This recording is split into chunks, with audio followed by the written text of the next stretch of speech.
Question 1 à 4. Conversation avec dessin. Vous allez entendre des conversations entre deux personnes. Indiquez à quel dessin correspond chaque conversation. Conversation 1. Question 1. Dis-moi, Claude, quel est le meilleur moyen d'économiser sur le transport dans cette ville? Je te recommande le vélo. Depuis que je l'utilise, je ne dépense absolument rien pour le transport.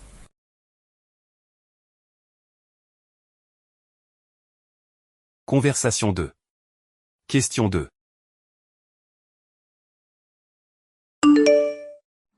Je t'ai envoyé un message depuis hier, mais tu tardes à répondre. Est-ce que tu seras de la partie vendredi? Malheureusement, non. J'ai fait une chute dans l'escalier vendredi et je me suis cassé le bras.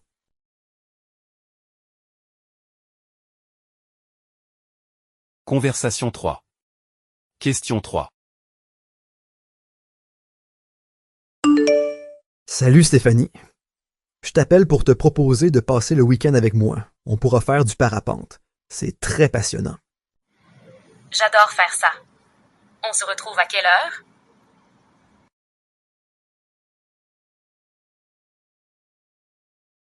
Conversation 4. Question 4. Salut Jacques. Encore coincé au bureau et je ne suis pas sur le point de quitter. Pas de souci, Paul, on remet ça plus tard.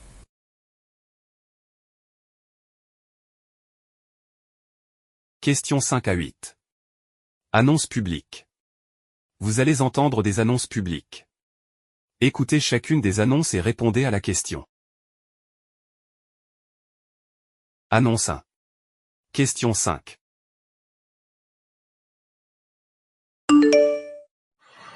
Chers voisins, ce samedi à 10h, nous organisons un nettoyage de quartier. Rendez-vous au parc central avec vos gants et sacs poubelles. Joignez-vous à nous pour rendre notre quartier plus propre et agréable pour tous. À samedi, 10h au parc central.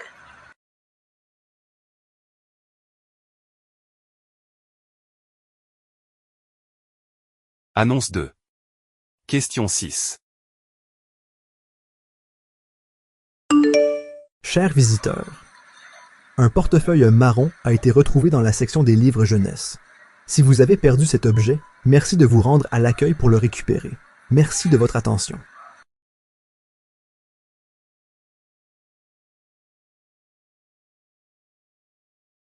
Annonce 3. Question 7. Bonjour à tous. Ne manquez pas notre grande braderie ce samedi au Parc Central. Des centaines de stands vous attendent de 9h à 17h. Venez nombreux pour profiter des bonnes affaires et de l'animation.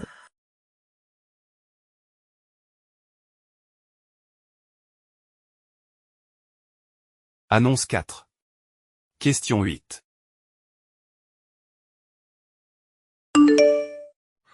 Mesdames et messieurs, rejoignez-nous ce samedi à 14h au Centre culturel pour un événement exceptionnel. Des objets uniques et précieux seront proposés aux plus offrants. Ne manquez pas cette occasion rare de repartir avec des trésors inestimables. Rendez-vous samedi.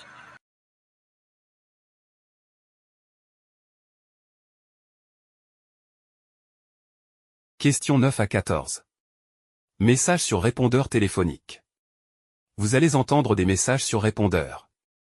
Écoutez chaque message et répondez à la question. Message 1. Question 9. Je voulais savoir si tu as une place libre dans ta voiture pour le mariage de tante Odile. Je comptais y aller avec la mienne mais finalement je ne pourrai pas. Tu m'appelles plus tard?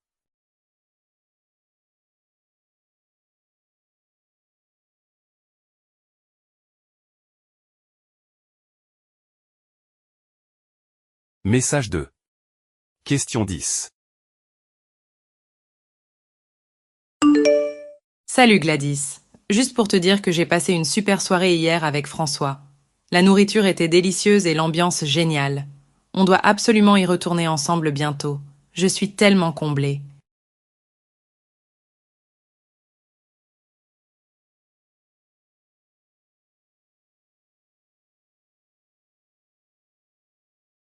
Message 3. Question 11. Excuse-moi de t'appeler aussi tard, mais c'est parce que le bébé pleure sans cesse depuis un bon moment et je ne sais quoi faire pour y remédier. Voilà, j'ai besoin que tu m'aides.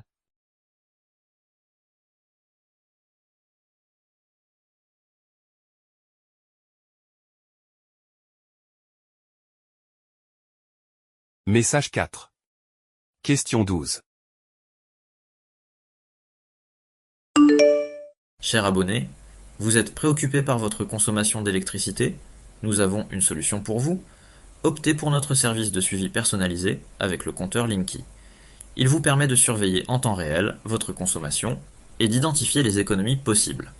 Contactez-nous pour plus d'informations et pour vous inscrire dès aujourd'hui.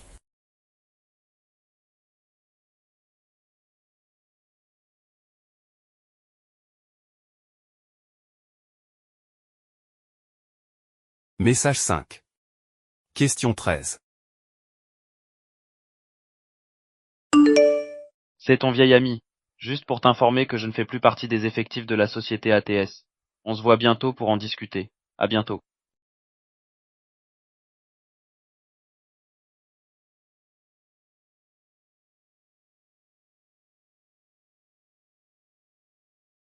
Message 6. Question 14. Bon, c'est Mathieu. Écoute, je n'ai rien à faire ce soir. Que dirais-tu d'aller boire un verre au Grand Lila? Ça nous changera les idées. Rappelle-moi s'il te plaît.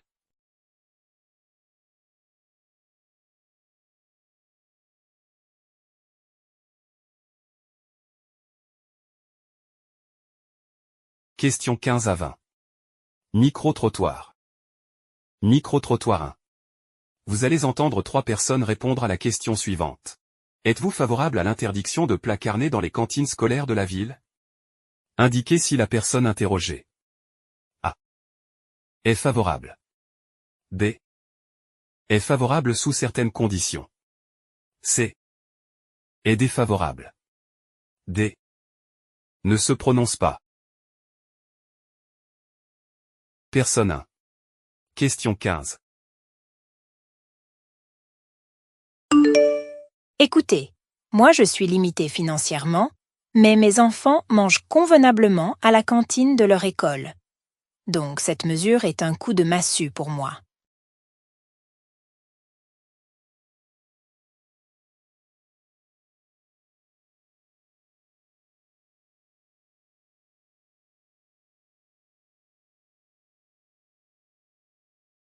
Personne 2. Question 16. Le tout n'est pas d'interdire la viande à l'école, même si cela peut favoriser une alimentation plus durable. Je pense que la mesure doit être accompagnée d'options équilibrées pour répondre aux besoins nutritionnels des enfants.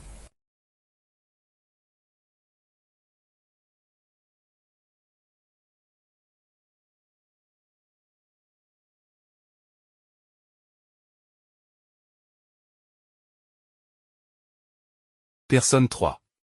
Question 17.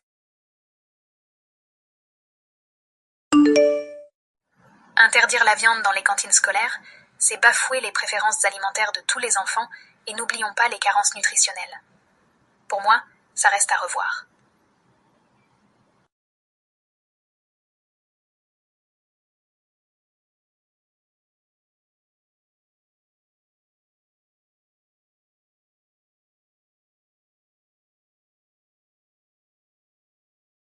Micro-trottoir 2.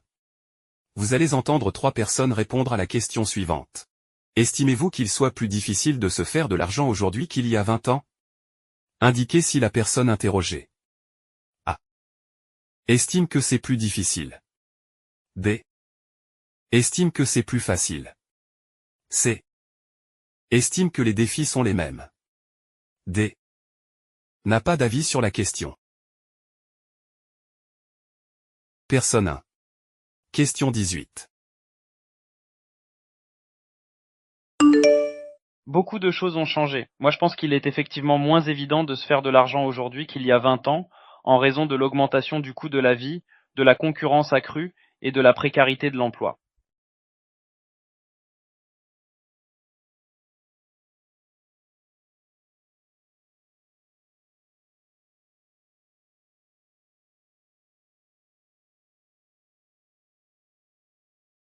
Personne 2.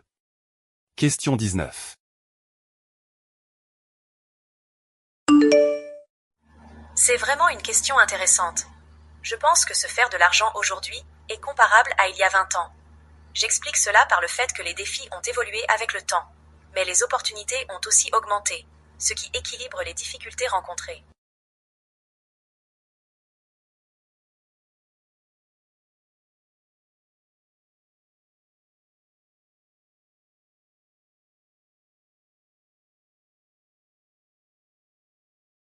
Personne 3. Question 20. Ça paraît évident, en fait, grâce aux opportunités offertes par la technologie et l'économie numérique. Aujourd'hui, se faire de l'argent n'est plus le parcours du combattant, on en gagne, hein, ce qui n'était pas du tout le cas à l'époque de nos parents, hein. C'était pas évident.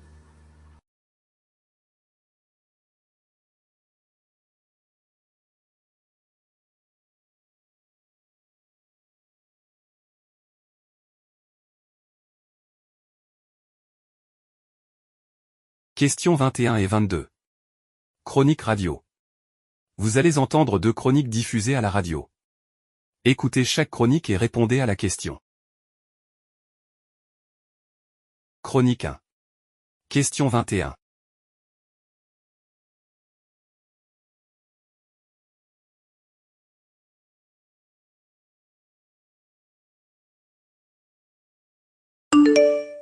Aujourd'hui, parlons du vin avec l'énodynamie musicale, connue comme étant une méthode révolutionnaire où la musique est utilisée pour améliorer la qualité du vin. En diffusant des morceaux spécifiques dans les vignobles et les caves, les viticulteurs observent que les vibrations sonores stimulent les micro-organismes bénéfiques, enrichissant les arômes du vin, ce qui résulte en un vin de meilleure qualité. Des genres musicaux variés, du classique au jazz, sont sélectionnés en fonction des différentes phases de production, offrant une approche harmonieuse et innovante à la viticulture moderne. Cependant, cette pratique est encore controversée et manque de preuves scientifiques solides pour soutenir ses effets. Bien que certains viticulteurs rapportent des améliorations notables, d'autres restent sceptiques, considérant ces résultats comme anecdotiques.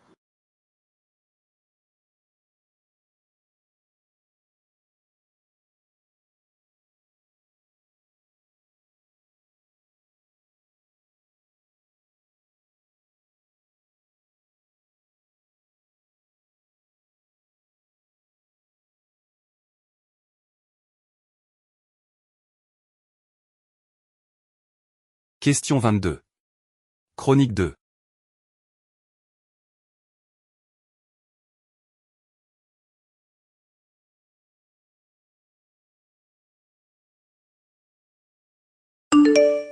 Aujourd'hui, allons à Québec, où il alimente déjà des trains, des voitures. Il pourrait un jour contribuer à propulser une partie de l'industrie du transport. L'hydrogène est un carburant qui n'émet aucun gaz à effet de serre. Il est qualifié de gris, bleu, vert, selon la façon dont il est fabriqué. Une production qui peut être polluante et dispendieuse. Mais des scientifiques s'intéressent à une toute nouvelle catégorie, l'hydrogène blanc. Le géologue Jasmin Raymond croit que le sous-sol du Québec contient des quantités importantes de ce combustible dont la production n'implique aucune émission de gaz carbonique, ce qui en fait une ressource particulièrement attrayante pour la transition énergétique. Des équipes de chercheurs québécois ont commencé à étudier les formations géologiques locales en se concentrant sur des régions comme les Appalaches et le bouclier canadien.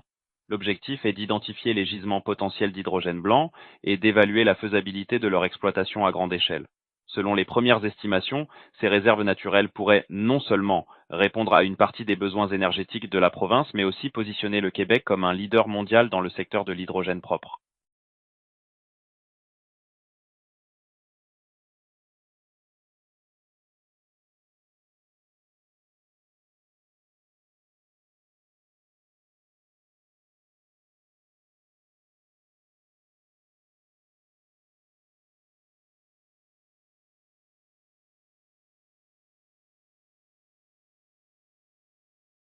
Questions 23 à 28. Interview. Lisez les questions, ensuite, écoutez l'interview et répondez aux 2 questions. Interview 1. Questions 23 et 24.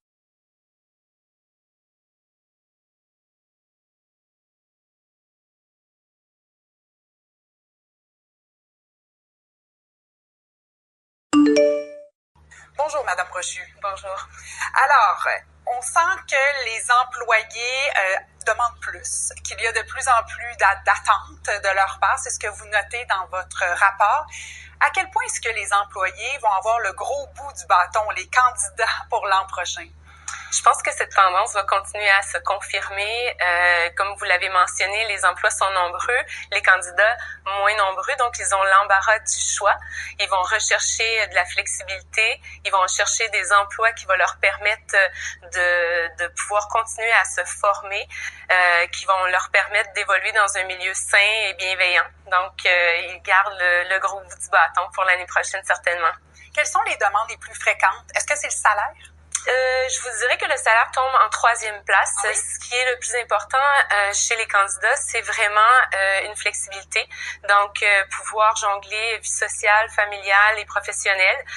C'est de travailler dans une entreprise qui reflète aussi leurs valeurs. Ils sont de plus en plus nombreux là, à exiger, par exemple, de travailler dans un contexte où l'employeur va considérer l'environnement comme étant quelque chose d'important. Okay. Donc, voilà.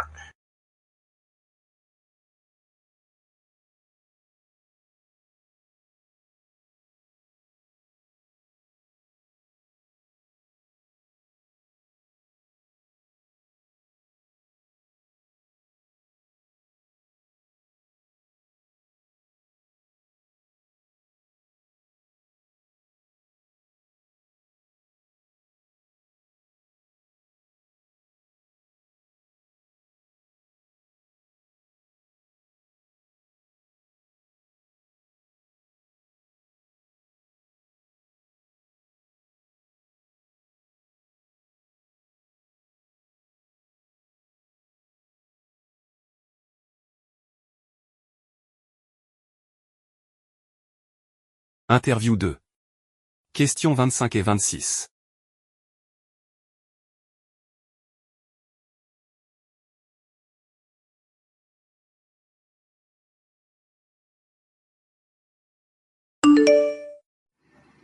On reçoit Denis Doucet, porte-parole de Multiprêt Hypothèque. Bonsoir, M. Doucet. Bonsoir. Alors, c'est une situation particulière. On voit que le nombre de transactions diminue, les prix aussi qui ont reculé depuis le sommet. D'ailleurs, la SCHL s'attend à un recul encore des prix d'ici la fin de l'année. Desjardins parle de 17% entre le sommet et la fin 2023 au Québec. Est-ce que vous diriez aux nouveaux acheteurs, s'ils ont un peu de temps devant eux, d'attendre? Pas nécessairement. L'achat d'une maison, c'est comme certains essaieraient d'acheter à la bourse puis dire je vais attendre que les actions baissent pour les acheter. Jouer à ce jeu-là, les spécialistes vont nous dire c'est très, très risqué. Moi, je pense que quand les gens s'engagent dans un projet pour s'acheter une maison, on doit vérifier notre budget, vérifier notre capacité et peut-être sélectionner une maison qui sera compatible avec nos moyens. Là.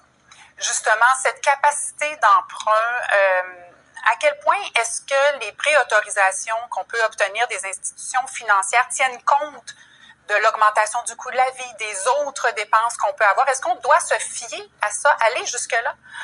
La préautorisation, c'est un calcul sans tenir compte ni de l'inflation, ni des autres facteurs, uniquement pour dire aux gens, regardez, au-delà de ce montant-là, vous ne pourrez pas emprunter. Donc, c'est la limite.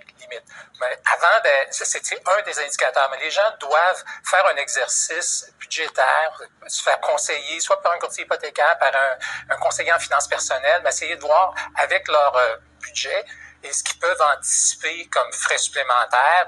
Puis là, c'est pas juste à court terme, parce que malheureusement, les gens regardent ça souvent dans un horizon de 6 mois ou 1 an. Mais est-ce que j'ai l'intention d'avoir un enfant l'année prochaine? Si oui, les coûts que ça peut générer. Et à ce moment-là, on peut établir un paiement avec lequel les gens pourront vivre correctement.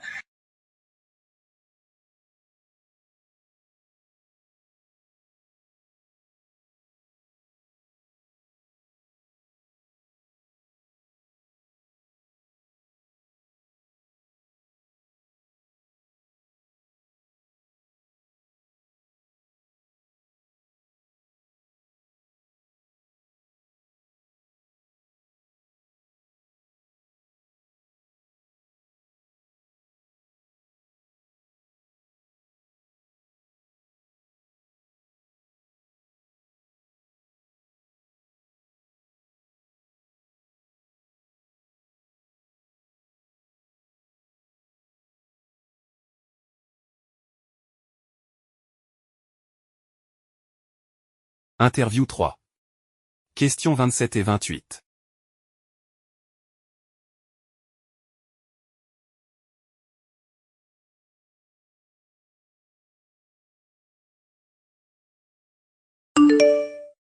Un nombre de véhicules à essence plus élevé que jamais en 2023. Alors, est-ce qu'on est sur la bonne voie pour atteindre les cibles en termes de vente de véhicules électriques? On fait le point avec Daniel Breton et les PDG de Mobilité électrique Canada. Bonsoir. Bon. Alors, les ventes de véhicules électriques et hybrides sont en hausse, c'est ça qu'on observe, mais celles des voitures à essence progressent encore, M. Breton. Est-ce qu'on est en train de rater le virage de la mobilité zéro émission au Québec? En fait, oui. C'est-à-dire que si on ne prend pas un virage plus radical pour diminuer les émissions de gaz à effet de serre dans les transports, qui, je le rappelle, sont la première source d'émissions de gaz à effet de serre au Québec, on va rater le virage. Parce que oui, on veut que de plus en plus de gens achètent des voitures électriques, mais on veut aussi faire en sorte de diminuer les émissions de gaz à effet de serre. Donc, si la flotte ne cesse d'augmenter, on va effectivement rater le virage. Bon, Québec dit s'il y a une hausse du nombre de voitures à essence en ce moment, c'est parce qu'il y a une augmentation rapide de la population. Est-ce que cette explication-là, ça tient la route selon vous? Moi, je pense que c'est effectivement une partie de l'explication. Ce n'est pas toute l'explication.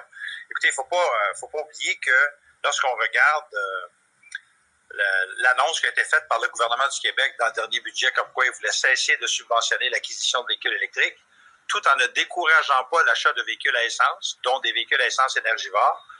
Moi, j'avais parlé, je l'ai dit à de nombreuses reprises, qu'il faudrait mettre en place un système de bonus-malus pour à la fois continuer à encourager les véhicules électriques, mais aussi décourager l'achat de véhicules énergivores. Je le rappelle, en 2007, le gouvernement conservateur de Stephen Harper avait mis en place un bonus-malus, 2 000 $ pour un véhicule vert, 4 000 $ de malus pour un véhicule énergivore, et le tout de façon fiscalement neutre. Si en 2007, les conservateurs ont pu le faire, il n'y a pas de raison pour qu'en 2024, le gouvernement du Québec ne puisse pas le faire.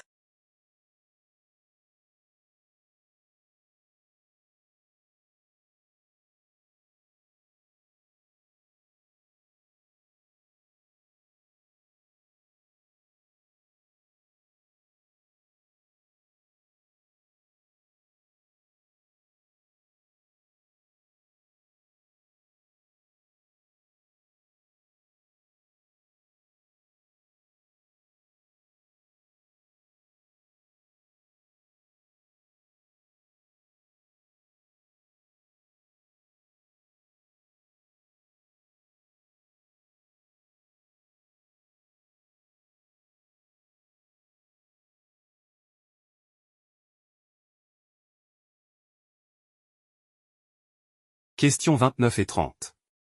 Reportage radio. Vous allez entendre un reportage radio. Écoutez-le, et répondez aux deux questions.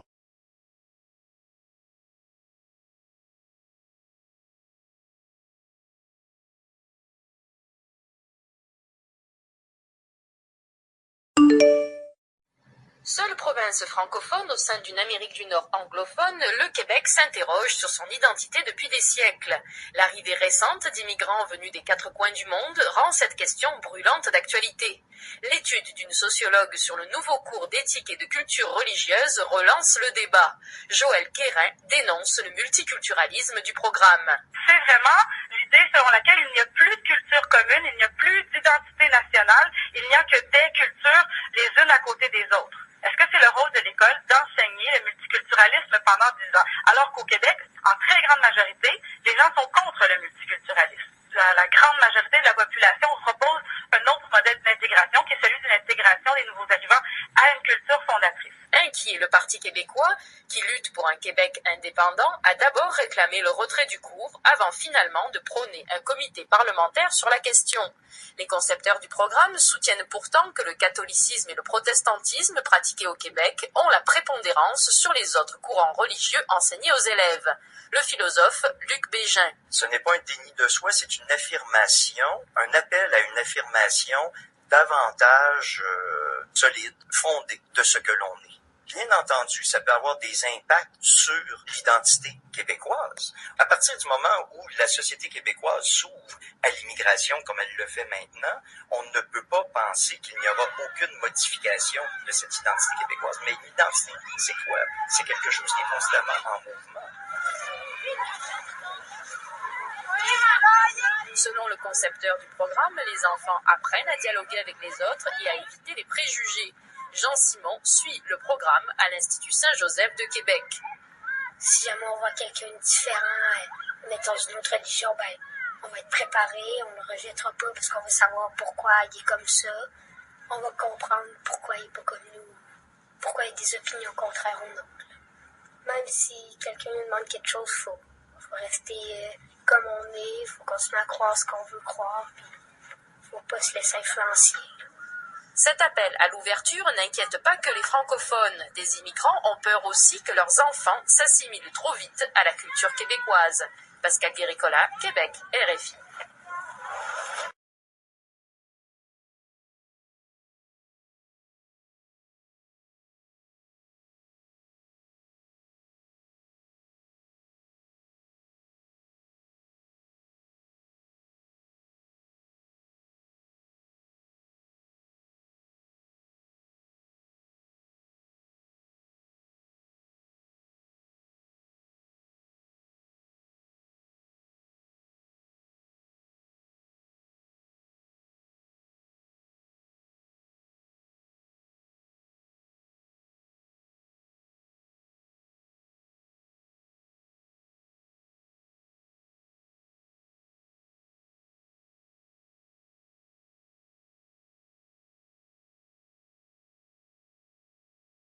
Questions 31 à 40. Documents audio divers. Vous allez entendre divers documents audio. Écoutez chaque message et répondez à la question. Question 31.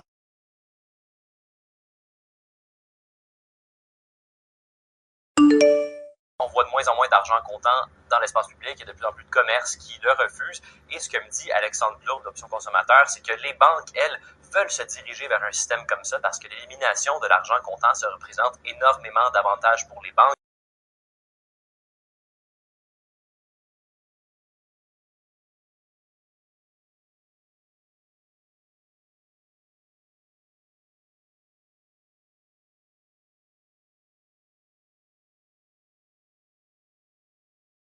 Question 32.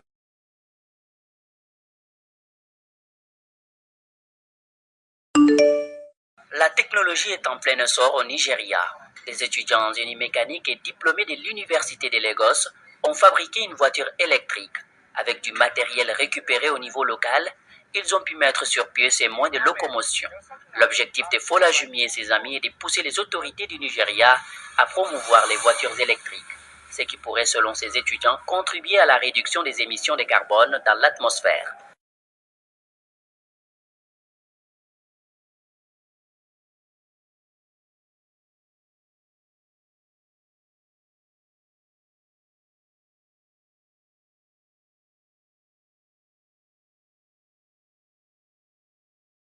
Question 33.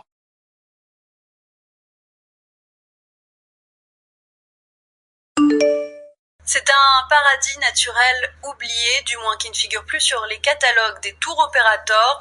La Sierra Leone, son image reste associée à la guerre civile et à la pauvreté. Pourtant, sur place, la paix est revenue et le pays dispose de nombreux atouts pour le plus grand plaisir des voyageurs.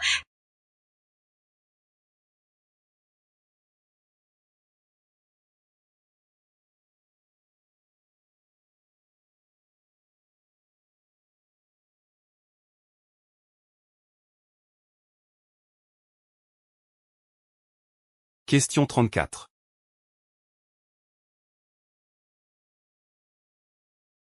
Pendant que le monde se mobilise pour apporter une aide d'urgence aux victimes de l'ouragan Irma dans les Caraïbes, viendra quand même le temps où il faudra penser à la reconstruction, comme ça a été le cas par exemple en Haïti après le terrible séisme de 2010. Beaucoup d'argent y a été investi et nous sommes retournés voir un des projets phares de la Croix-Rouge canadienne, financé donc avec vos dons amassés après le tremblement de terre, 6 millions de dollars pour la reconstruction de l'hôpital Saint-Michel dans la ville de Jacmel. Inauguré l'an dernier, il fait face aujourd'hui à un manque de personnel, de matériel, de financement aussi. Alors on peut se demander si ce genre de projet est la meilleure façon pour la communauté internationale d'aider un pays comme Haïti.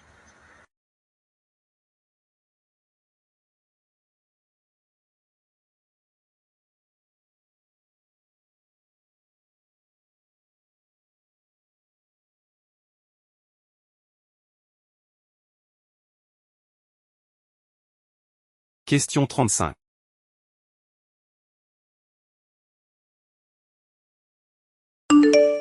Max, c'est une grosse araignée rouge à 6 pattes qui surplombe un tapis roulant. Sur ce tapis défilent les déchets que vous avez mis chez vous dans la poubelle de tri. Et Max, il est formé pour enlever toutes les erreurs. Car vous triez sans doute très bien, mais vous avez peut-être des voisins qui font n'importe quoi. Hier matin, il y avait sur le tapis une paire de chaussures et une poupée qui n'avait rien à faire là. Le robot donc apprend, on lui met dans son logiciel des milliers de photos. Il apprend à reconnaître les formes, les couleurs des déchets. Et avec ses 6 bras articulés, il retire tout ce qui ne se recycle pas.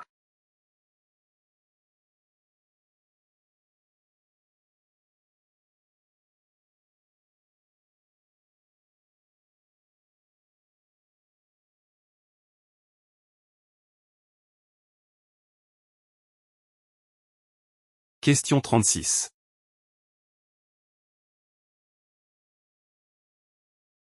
Vous avez peut-être remarqué dans votre jardin cet insecte. Le frelon européen gagne du terrain au Québec. 2 fois plus gros qu'une guêpe indigène, il peut sembler intimidant. Les guêpes indigènes mesurent entre 7 et 18 mm en incluant les reines, alors que les frelons européens sont entre 18 et 25 mm, jusqu'à 40 mm pour les reines. Les risques sont donc plus importants pour les personnes allergiques si elles se font piquer. Avec les changements climatiques, guêpes et frelons seront de plus en plus présents.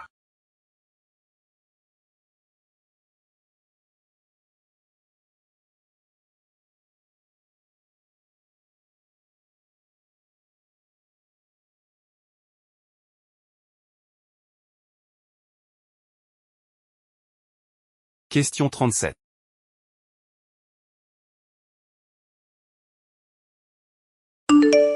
C'est de trouver les moyens réels d'avoir une place de stationnement. Parce que 80% des véhicules cherchent systématiquement une place et tournent en rond. Et c'est ceux qui polluent le plus. Parce que si on reprend l'effet diesel qui est à la mode aujourd'hui, eh bien on s'aperçoit très bien que l'effet diesel aujourd'hui, c'est que lorsque les voitures roulent au pas, qu'elles polluent le plus. Pas seulement les diesels, mais on parle du diesel particulièrement. Donc, essayons de trouver des solutions de stationnement pour ceci.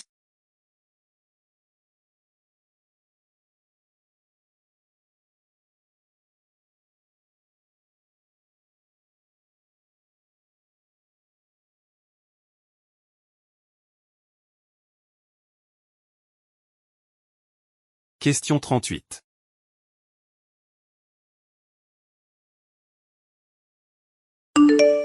Session de rattrapage à l'Université de Lille. Ici, on enseigne l'homéopathie depuis 10 ans. Chaque année, ils sont une trentaine d'étudiants à passer le diplôme. Pourtant, cette orientation est loin de faire l'unanimité au sein de la Corporation des médecins. La bataille ne date pas d'hier, dernière offensive en date, celle de l'Académie de médecine. Dans un communiqué virulent, elle vient de réclamer l'arrêt total du remboursement des remèdes homéopathiques, dont l'efficacité resterait à prouver.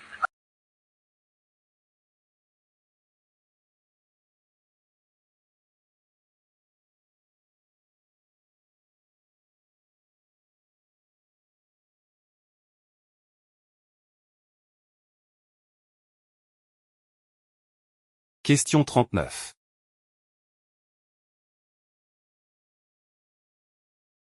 Il y a 4 ans, vous étiez très nombreux à y goûter pour une première fois.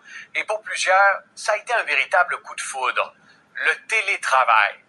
Lorsque le monde a basculé dans la pandémie, le travail s'est transformé à jamais. On le voit aujourd'hui, quand le gouvernement fédéral essaie de ramener ses fonctionnaires au bureau 3 jours semaine, ça soulève une levée de bouclier. C'est une des nombreuses preuves que le télétravail, c'était pas qu'une solution temporaire à la pandémie. Et ça continue de transformer nos habitudes, nos villes. Le centre-ville de Montréal n'a jamais été aussi calme. Près de 20% des espaces à bureaux sont inoccupés. C'est 2 fois plus de locaux vides qu'avant la pandémie. L'impact est durable. Les bureaux vacants du Grand Montréal pourraient remplir l'équivalent d'au moins 13 fois la place Ville-Marie. Et cette tendance va prendre de l'ampleur au cours de la prochaine décennie.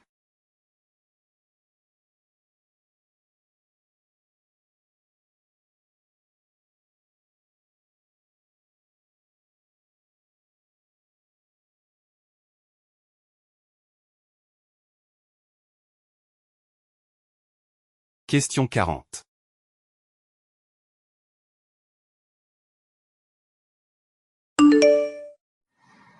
Dans les Pouilles, en Italie, on produit de l'huile d'olive depuis des siècles. C'est un pilier de l'économie de la région. Aujourd'hui, près de 15% de la production mondiale vient d'ici. Mais cette production est fragilisée. Les oliviers de Luigi D'Amico ont été ravagés par des mouches et une bactérie destructrice, Xylella fastidiosa. Au cours des derniers mois, les vents plus chauds que d'habitude ont favorisé la prolifération de ces parasites. Résultat, les arbres centenaires sont malades, la qualité des olives laisse à désirer et les rendements beaucoup moins importants entraînent des pénuries. Et ce problème ne se limite pas à l'Italie. Que ce soit la sécheresse en Espagne ou encore les inondations et les feux de forêt dévastateurs en Grèce.